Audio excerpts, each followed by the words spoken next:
Welcome to Shelf Help. Today we're speaking with Amy Zitelman, co-founder and CEO of Soom Foods. Super excited to dive into this. And maybe Amy, just for first off, the listeners aren't that familiar with Soom, just give us a quick lay of land, origin story, why behind the brand, core product lineup. Maybe just call out a few places where people can get their hands on them, and then we'll go from there. Sure. So Zoom, we sell tahini. So a lot of times I start conversations with whether people are familiar with tahini or not. Many people still today are not familiar, but it was a lot less when we started this company back in 2011. So my middle sister Jackie moved to Israel after high school. My oldest sister Shelby studied entrepreneurial management at Wharton.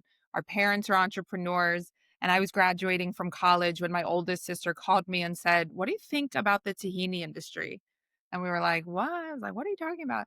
She said, "Jackie's boyfriend sells tahini in Israel. In Israel, they use tahini in all sorts of ways. Of course, hummus and on falafel, but also in baked goods and in frozen yogurt and fancy restaurants and casual restaurants." And it was a great question. I mean, I think entrepreneurship kind of runs in our blood. What we found back in 2011 was that most people had no idea what tahini was.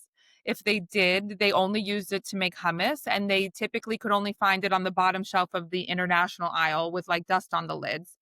So we really set out to change that to make tahini a more popular ingredient in the US market. What's a little unique about Soom is we have a very omni-channel sales approach. The foundation of our business is actually selling tahini in larger formats to restaurants across the country. We grew for the first 8 years of Soom primarily with food service as our focus, also accompanied by Amazon. And it was actually during COVID that really accelerated our growth into consumers and more household penetration. So we can talk about all of that as we discuss, but 90% of our business is selling tahini to different customers across different channels and different sizes. What's that journey been like in terms of building a brand with family, especially your sisters? Yeah. Well, since both of our parents were entrepreneurs too, like having business at home wasn't really foreign to us. Our mom was in corporate gifts or swag, as it's known now. And so we used to help her pack kits with branded pencils and t-shirts and mouse pads and calculator now mouse pads and all that stuff. And, we used to go to our dad's office and either do our homework from there or, help him put spiral bound, notepads together and things like that or reports together.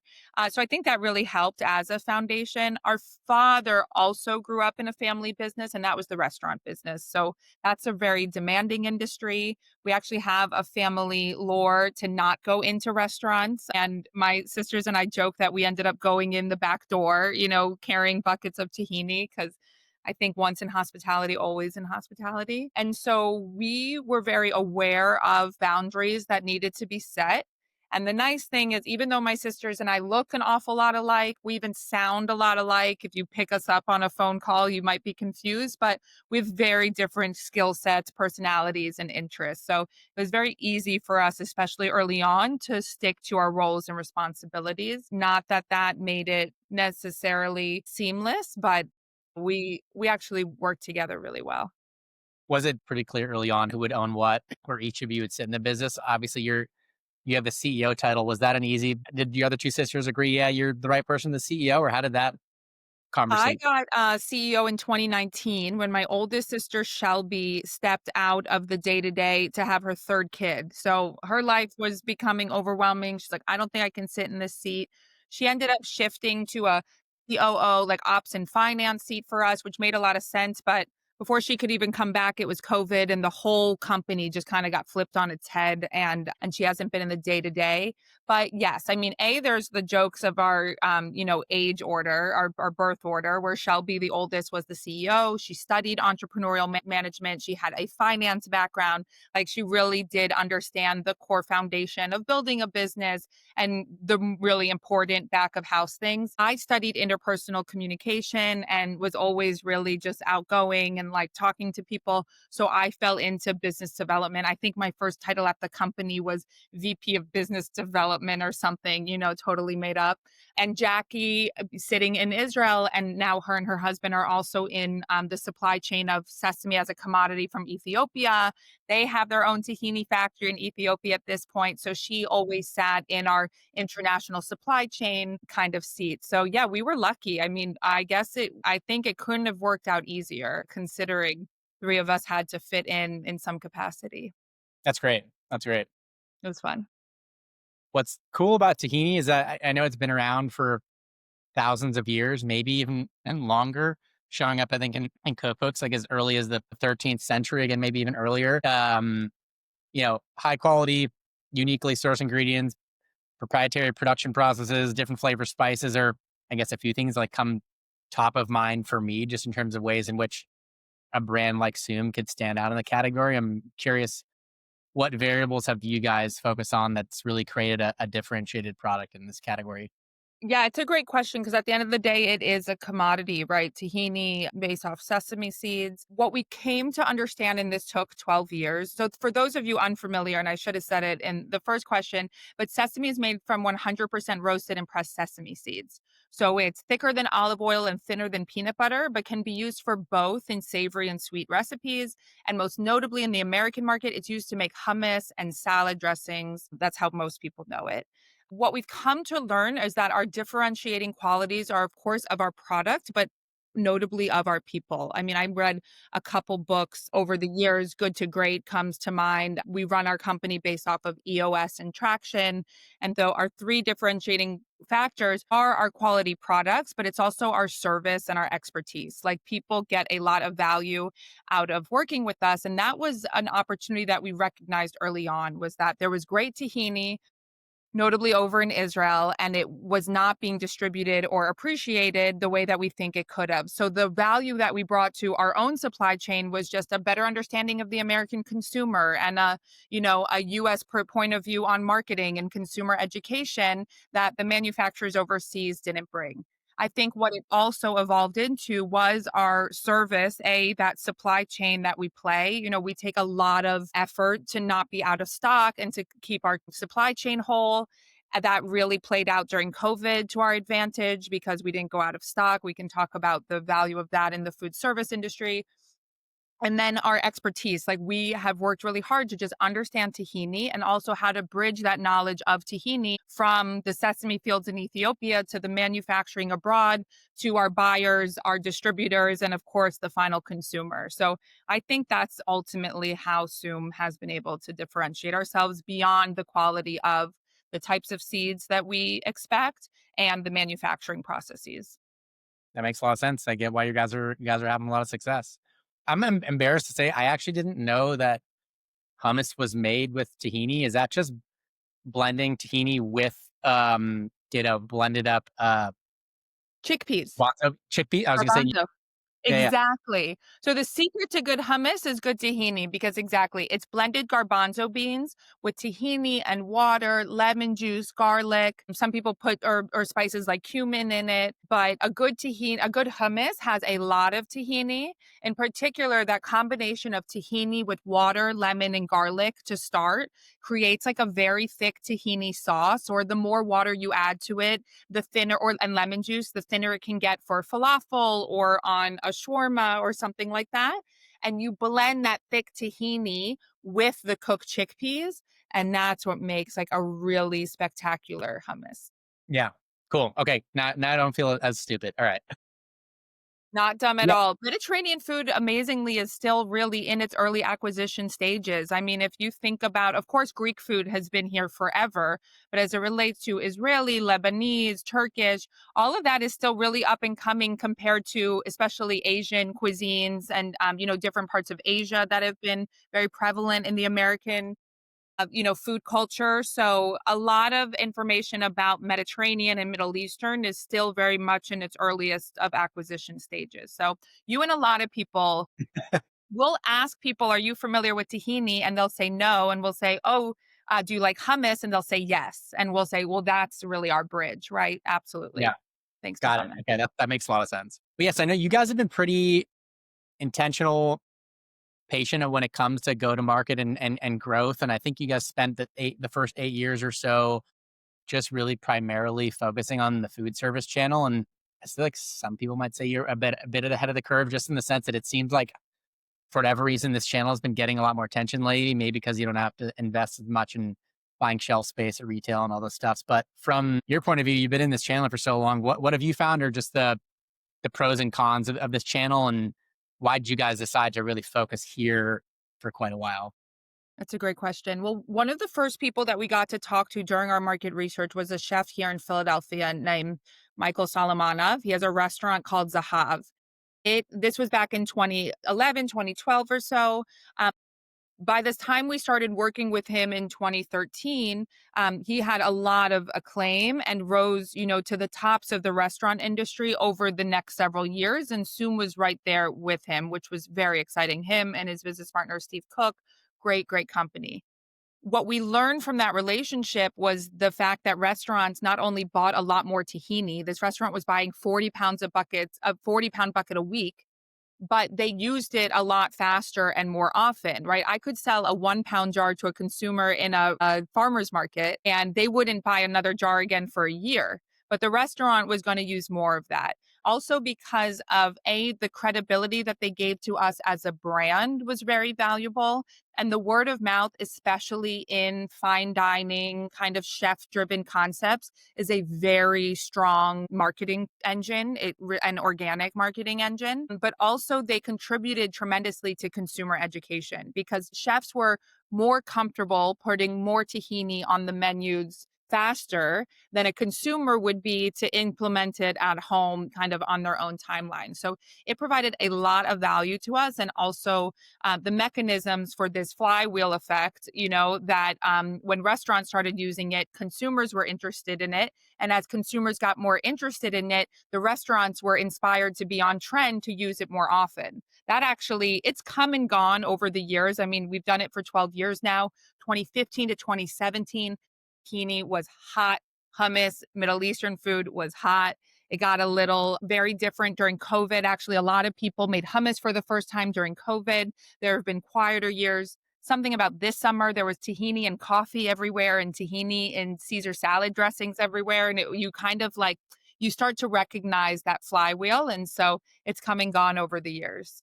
Yeah. Why To why would you answer say go ahead. But I wanted to say, to answer your first question, which was so great, which are some of the pros and cons. The cons are that it's really hard to get into. I mean, there are so many dynamics of the food service industry. There's food service management and corporate business that we're just starting to learn about. There's, of course, fine dining, like the Zahavs of the world and the Oleanas and a lot of restaurants that Soom sells to. There's fast casual, quick service restaurant, standard mass restaurants like TGI Fridays or Chili's. I mean, the possibilities are endless. But what I found is that it's very hard to get onto a menu.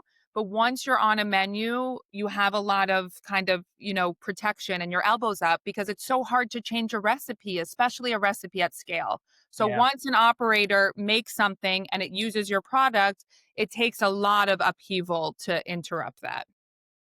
that's super clear. Would you say that this channel does make sense for a lot of earlier stage brands and they should put a focus on it like you guys? Or is it more you had that relationship with that chef and it kind of naturally led them, maybe this is a channel we should focus on, and it kind of helped open up the door? Or I think it depends on the product. To service fine dining cuisine, it's really hard to do that with a pre-made sauce, right? What differentiated Soom was we were providing an ingredient and that chef was creating with it. They're not necessarily going to be as likely to buy a prepared tahini sauce, for instance, if Soom had one. Food service management, on the other way, which is all about convenience and scale and doing things faster, a prepared product or a granola or a sauce or whatever, a vegan meatball. I think food service is great for every company as long as they find specifically which niche within food service makes sense for their product. Because I know a lot of friends that they can't sell to the same types of restaurant that Soom sells to because they're not selling an ingredient. And there are a lot of accounts that Soom can't sell to because that chef does not want to make their own hummus. They want to buy prepared hummus. So it really depends. But I advocate for the food service side of the business in any opportunity that I have because it's very dynamic. The volume's really high. And exactly like you said in your first point, the marketing dollars just really don't compare. Yeah. My next question was going to be about different product form factors, different product formats that work better or worse in this channel. But sounds like maybe what I'm hearing you, a lot of different product formats can work in this channel. It's more about within the, I guess, like subsets of the channel. Like as an example, prepared foods, like selling to Cisco, who sells, on airplanes, they have pretty much all prepackaged stuff versus selling to restaurants, different type of form factor that works. Is that basically what I'm hearing? Yes, absolutely. I would say like the biggest form factor differentiator for us early on was size, right? We could sell a 40-pound bucket to a restaurant and an 11-ounce jar to the retail. And I think that's one thing for people to consider, especially the value of increasing your production. If half of your production is going into bulk and the other half is going into retail, I'd imagine it's bringing down the cost of that retail product if you're able to produce more. Yeah. For the brands where this channel like does seem to make sense for whatever variety of reasons, I heard you say that once you get on, on the shelf or in a In the kitchen. location vendor, it's you really have your elbows up. It's hard to get kicked off the shelf, but it's really hard to get in. So I'm curious for brands where, yeah, this channel does make sense. What should their strategy look like in terms of opening up and growing this channel and fighting through those sharp elbows to actually get in the door? I really believe the psychological hurdle of getting a product into a recipe for food service always lies with the chef. Like, of course, there's going to be somebody else, and depending on the scale of the business, with a financial point of view on what products a place uses. But food is so emotional and it's unbelievable. This has been validated for me at every scale and every stage. The chefs at a university that are trained chefs care as much about food as the chefs at a Michelin star restaurant. Like it's just ingrained in them through that appreciation for hospitality and for cooking. And I really believe going to the chefs and building up an economy of scale of demand from chefs is the best way to do it. It's a really slow way to do it. I used to book trips to different cities. This was before AI, spend hours researching the restaurants of that city to see which had tahini on the menu, what might have an adjacent type of product on the menu, like Brussels sprouts with sriracha or something, a little bit more global, and figure out a list of 20 restaurants to go and drop off a sample and talk to the chef and get feedback. And with that, I would say you learn how your product solves a need for the chefs the fastest and the most assured understanding of that use case so that you can just start scaling from there. Yeah. How can brands get tripped up in this food service channel? And I guess for things that are most common ways that they may get tripped up, like how can they maybe plan ahead to avoid some of those potential landmines, let's say? I think the biggest tripping is the chicken and egg between the demand and the distribution. Like chefs always want you to have a distributor, and the distributor wants you to have 10 chefs already. And it is really hard to crack that. We were lucky for two reasons. One was because our product is shelf stable, so we could ship it FedEx. And the second was that we were using our mother's from the 80s FedEx account, which we learned a few years into the business was very miscategorized and also like really abused because my mom shut down her business years ago. And so we used to be able to ship like a 12-pound case of tahini across the country for $5. So we were like shipping to everybody. And that kind of got swept out from under us. But luckily, after we started kind of securing a little bit of distribution. But I would say that's something that people really get tripped up over. Know your Of course, everybody says know your margins, but it's razor margins with food service. And so you have to have a good pricing strategy because as good as your product could be, they're just not willing to pay that much more than another product that could be close to its quality. So those are a few things that come to mind. About 3 years or so in the business, you decided it was time to expand into the next channel, which was Amazon. Assuming I got that timeline right, like how did you decide it was the right time, one, and then that Amazon made the most sense for the next channel to expand into? We did have a very unprofessional and small shop on our website. Like, I did not do good research in building our first website or shop at all. It had very small sales out of it, but this was one of the things that happened was early on, I think the first 6 months of in business, that same chef, Michael Solomonov, was interviewed by the Wall Street Journal, and he shared a recipe for zucchini baba ganoush, and it used tahini. And the journalist asked, "What tahini do you recommend?" And he said, "Oh, I use Soom. It's these three sisters from Philly, and they give me the best tahini." And we got 60 orders on our website that day. It was like the most obviously that we've ever gotten. Before it was like my friend Scott that, ordered to Boston or whatever.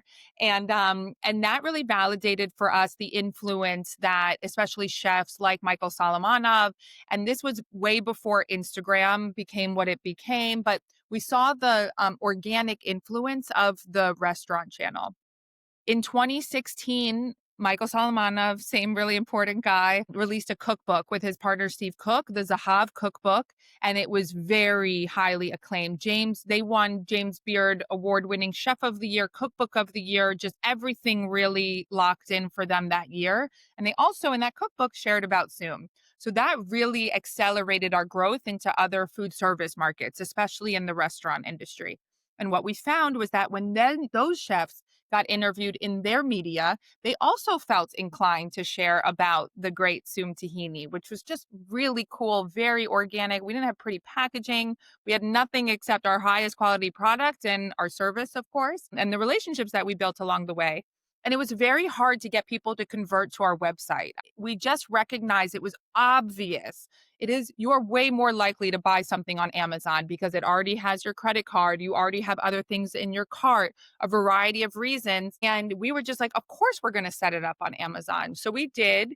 We found at first we sold to somebody that sold it on Amazon. They were trying to build out like an e-commerce business. They ended up shifting their businesses to being an e-commerce agency, an Amazon agency. So then we switched to fulfilled FBA, fulfilled by Amazon, and partnered with these same guys to start growing the brand on Amazon. And that's where, especially over the following, I talked about how 2015 to tahini interest was really high. We were able to start capturing customers on Amazon much faster than on our website. And that played out to be very important, especially once COVID hit. Yeah. It sounds like it's a great timing.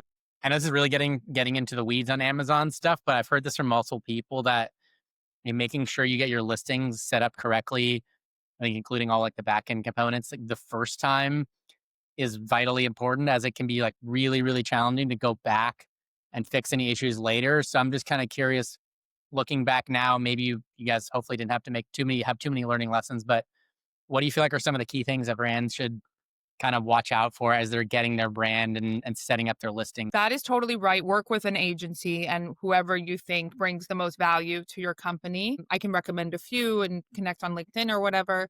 While we were getting set up, there was not a lot of competition for tahini on Amazon. And I think it was just like a looser Wild West kind of place. So everything we did, we iterated. I can't say anything that we launched was perfect the first time, not from the brand to the website to our sell sheets. Like A, that's not my personality, and B, it was not the reality for Soom. But I can imagine now with all the service and expertise out there that is absolutely true. But we're in our back end of Amazon weekly, sprucing things up.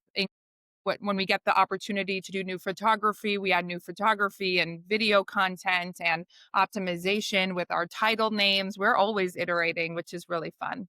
That's great. If you had to define like 2 to 3 key things that come top of mind that you would say are the biggest contributors or detractors of a brand having success on Amazon, let's just say in the food space specifically, what comes top of mind? That's a very good question. I would imagine at this point, because it's what we're experiencing, it's just all about ad strategy. It's about high quality content, especially for food. You need good photography, good videography. It needs to look really good. I know that in marketing, a lot of UGC, and it doesn't need to be as high quality as it was 5, 7 years ago, whatever, but people want to buy food. It needs to look really spectacular, I would say. So optimizing your photography. And I think being comfortable evaluating strategies like ad strategies and then iterating on those, just not setting and forgetting and being very mindful to peek in and poke around as often as possible, I think are two things not to be missed. I do suggest that anybody that's really interested in Amazon, my marketing director, Julie, has sat in that seat since she was an intern with us, and she's grown Amazon with us for the past 7 years or 8 years or whatever. So you should get in touch with us because she has Okay. great tips and Anything specific to your brand that you felt like COVID really accelerated sales? Yeah, it's a great question. So first of all, it for our restaurant industry just crumbled in a day. I mean, we had distributors cancel orders. We canceled orders on their behalf. We were just like, let's just sit and wait. And the blessing of having a product with 2 years expiration date is we had that luxury to sit on. I remember the number 40 pallets of buckets were just like sitting there. But what happened ultimately almost overnight was that our sales on our website went through the roof. We reconfigured our website so that we could only sell full cases. We didn't want to like take the time to pack a 2-pack or a 4-pack or whatever, something. So you could only order like a 6-pack of 11 ounce, a 12-pack of 16 ounce. It was just our master packs. And that worked really well for our e-commerce engine and for our operations because myself and two of my employees, the head of our supply chain and our warehouse associate, we were in every day. I swear all we were doing for 2.5 months was packing 2-packs for Amazon. We would just build boxes, pack 2-packs. We ended up hiring 2 more warehouse people, all just Amazon, Amazon, Amazon. So that was something that really never came back down. Like the sales for tahini, we have the data increased in June of 2020, and it's never come back down. It's just kind of gone up, up and down ever since, slowly growing from there. So that was really instrumental. The same thing happened in the 200 or so grocery stores that we were in. The places we were sold, we were selling out. And it was nice because we kept our supply chain intact. Our father really encouraged us to find the capital to keep an extra container of inventory on the water at all times so that we were never kind of caught because you never knew when a port was shutting down or a manufacturer had to shut down. You just didn't know what was going to Mhm. happen. And the biggest blessing for food service is once the restaurants opened up that summer, Soom was in supply. So a lot of them had consolidated menus and they were relying on the ingredients that A, they could use a lot of, right? That they could like get the most value out of. And B, that of course were in stock because so many things were out of stock. So we found that actually compared to, for instance, our food service distributor partners who over 2020, I think they like lost 80% of their business. Zoom grew like 40% in 2020 in our food service channel. And all of those things just really worked out. And I think we earned a lot of trust and respect during that time, which was nice because it was actually on the back end of in the end of this is not what you asked, but I can bring it up. At the end of 2018, we had a recall. So we dug ourselves out of 2019, just like building back a lot of trust and increasing our distribution again. And then COVID came. It was all very fascinating to Yeah, reflect now 5 years later. that's awesome. You mentioned your father recommending finding the capital to always keep a container on the water just for, never being out of stock. So I on that front, I think part of this kind of COVID bump was what helped propel you into that first fundraise you did, 8 to 10 years in the business, which is amazing that, you bootstrapped it all the way to that point. Why do you feel like this was finally the right time to raise? What we needed to do was rebrand. We realized that with our velocity increasing on shelves, that now we could actually pitch Whole Foods nationally. Like we had the story there, but we did not have the brand to support it. So we decided to A, rebrand and B, bring on the right people to grow retail because my sisters and I, we knew nothing about retail. The one time we tried retail was in 2015 with a line of refrigerated tahini dips. They were really delicious and really challenging and a total fail. We like shut them down 10 months later. And that's when we repositioned to like focus on tahini to restaurants because we were so burned on the retail side. But we knew that if we weren't going to grow in retail, and now was the time that we needed a lot more capital. So that was what prompted our fundraise. we ended up acquiring a business called Seedable, really for their founder, our chief growth officer, Danielle. And he joined the team to lead our retail and all sales strategy since 2021. Once you made that decision, you were going to do this rebrand. What did that process look like from beginning to end in terms of the key steps that are involved? And how long did that process take? I would say that took 18 months or so because what we did was we brought on the capital, we hired a marketing person, and we brought on our chief growth officer, and the marketing person was leading the rebrand. I was actually entering or in, I think, no, I just started my second maternity leave. So my second son was born during this time. And I have to admit, I was not that involved in the rebranding process. Like, it's one of my biggest regrets from my seat over the past 10 years is that I'm very comfortable giving up control and delegating. Like, I really trust people to do what they want to do and respect my colleagues' point of view on the business and the industry. And I trust them explicitly. But I regret not being more involved in that period of time for Zoom as in a marketing and branding perspective. But the branding was great. I would say I took about 3 months or so to hire the right branding agency. And they were also brought on to do our website and our new Shopify and like redo everything.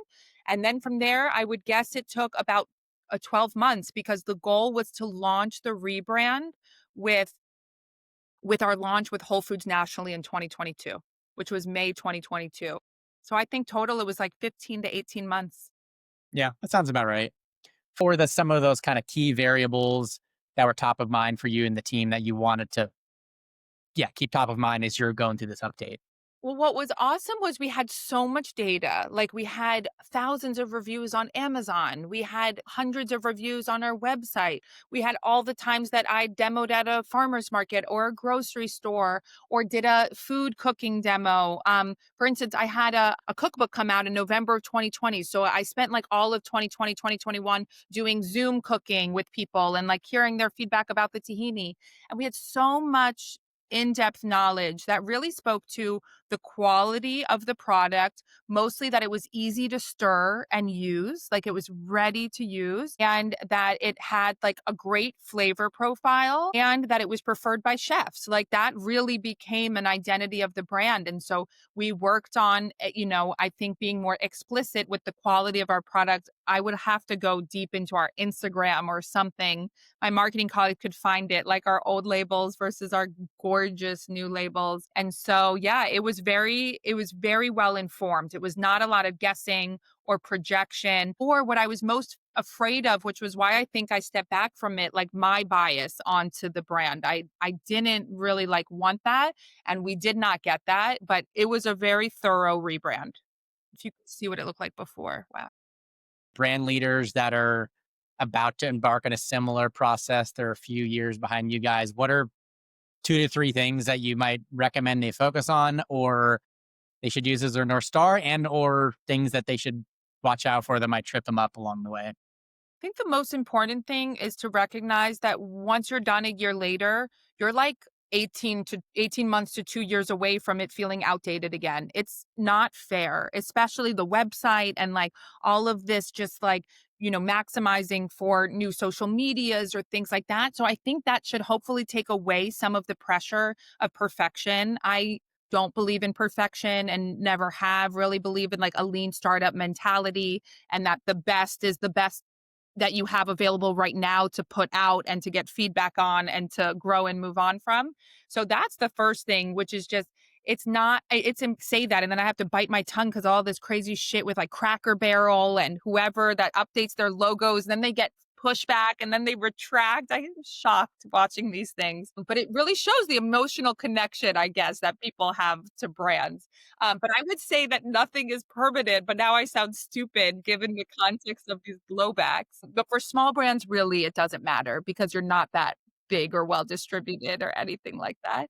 And the other thing is that for it to be as informed as possible with category data, I think a big one is like either print it on paper or have samples and put it on the shelf. Like really see what it looks like in that big wall of all the other similar products right there. That's one thing that has been instrumental for us over the years as we work on and think about new products. So that's something that comes to mind. But as much data as you can get and in conversations and feedback from your customers to understand what they like about it and what resonates with them.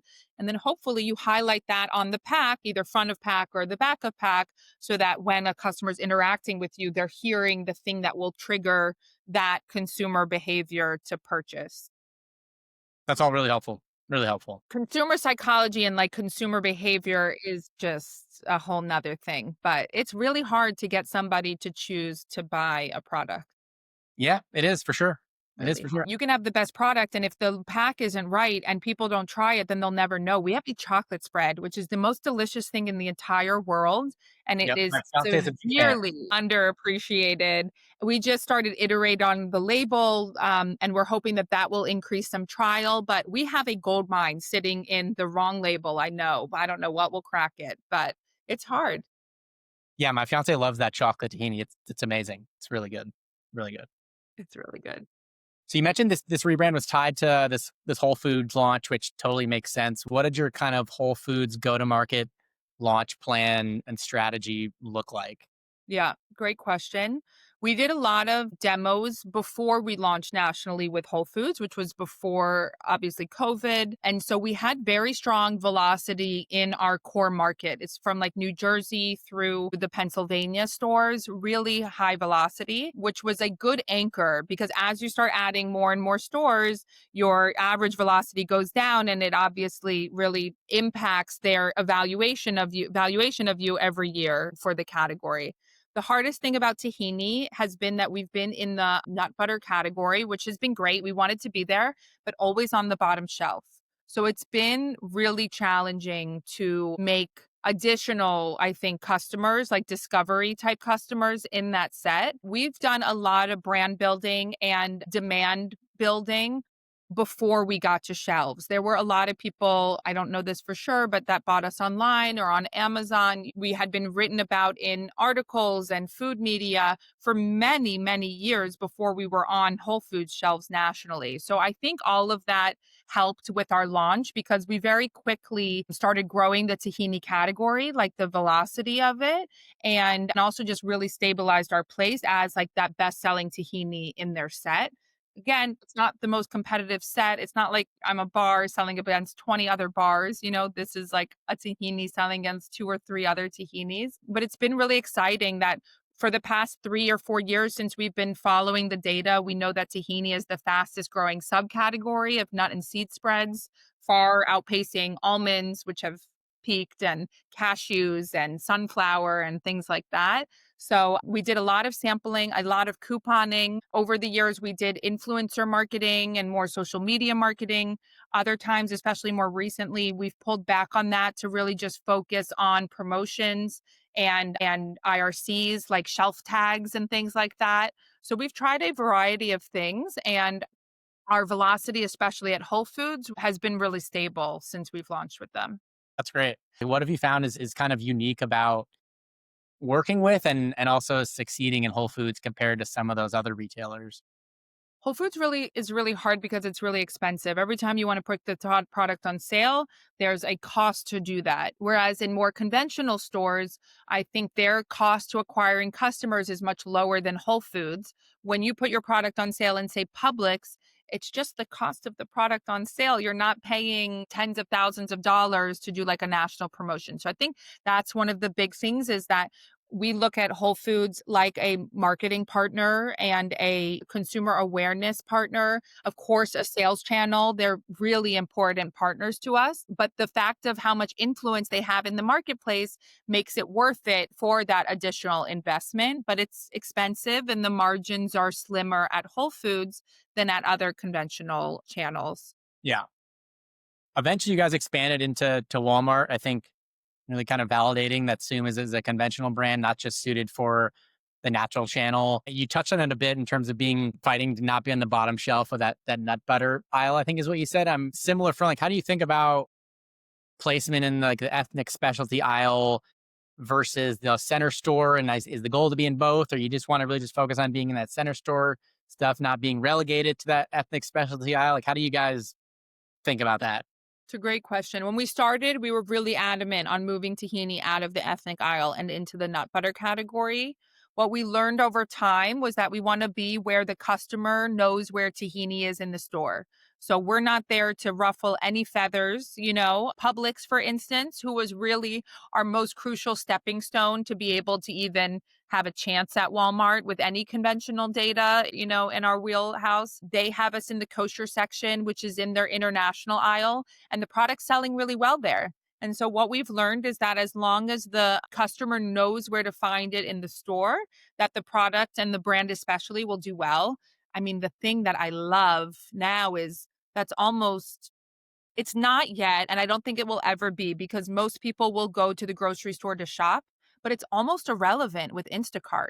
People just need to search for tahini. It doesn't matter where it is in the store, and we need to make sure that Soom is the one that shows up. I love Instacart because of the fact that half the reason why I don't buy something is because I can't find it, quickly in a store.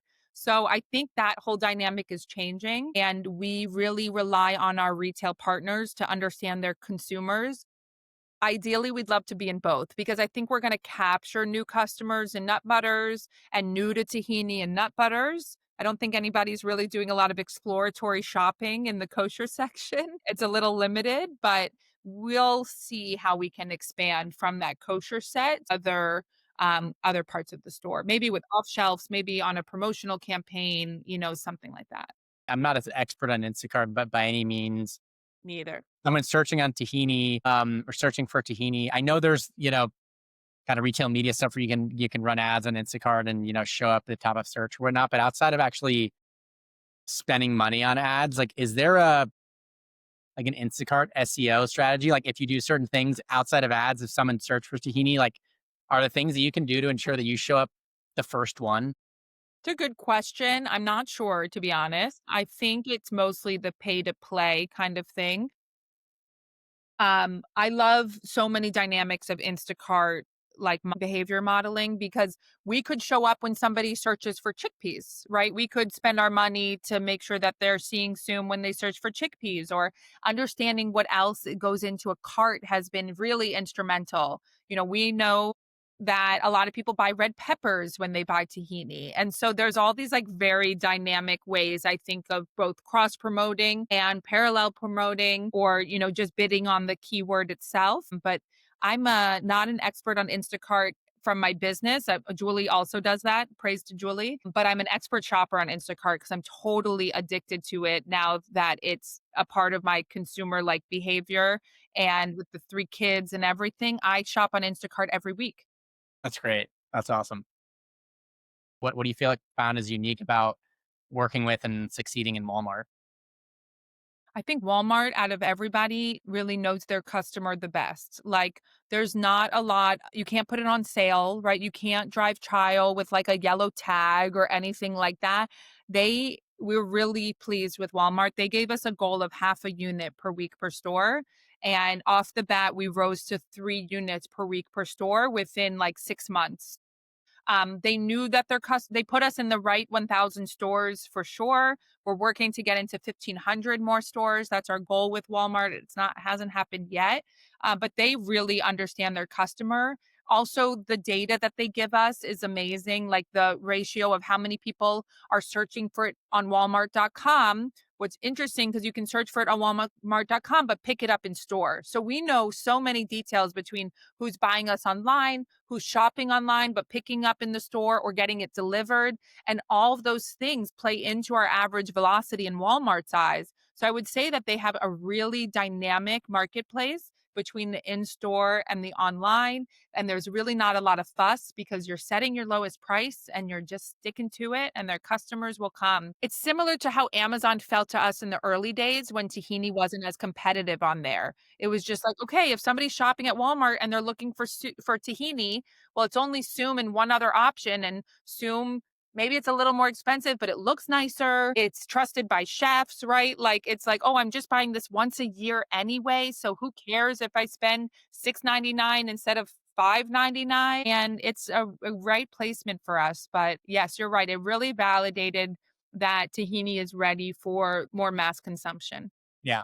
Last question. You've definitely been in the CBG space for a while. Any trends or brands specifically just across the food and beverage CBG space that have kind of piqued your attention or ones that have gotten you excited at all?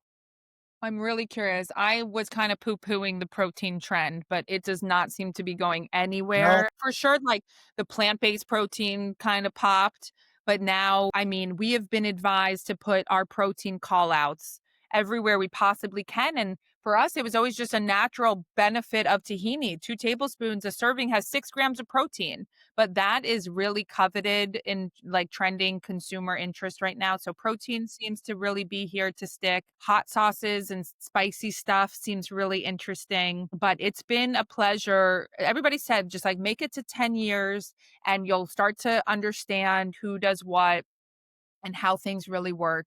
And it's true, there are certain trends and certain just natural progressions of consumer behavior now that if you're comfortable being patient and maybe growing a little slower, you can ride out whether like it's in your favor or it's against you. So it'll be Totally. interesting to see. It's been awesome. Really appreciate the time. This is a lot of really great insights here. I think it's been super helpful. Big fan of Zoom. What's the best place for people to follow along with you? And then best place for people to follow along with the brand these days? Sure. So my best place is definitely LinkedIn, Amy Zitelman on LinkedIn. The brand is, we have a great newsletter, especially if you have some tahini in your pantry and you need some ideas for it. But otherwise, of course, we're on Instagram. You can find us on a store finder page, but good old trusty Amazon is also an easy place to get some tahini. Perfect. Well, awesome, Amy. This has been great. Really appreciate the time. Awesome. Thank you so much for having me.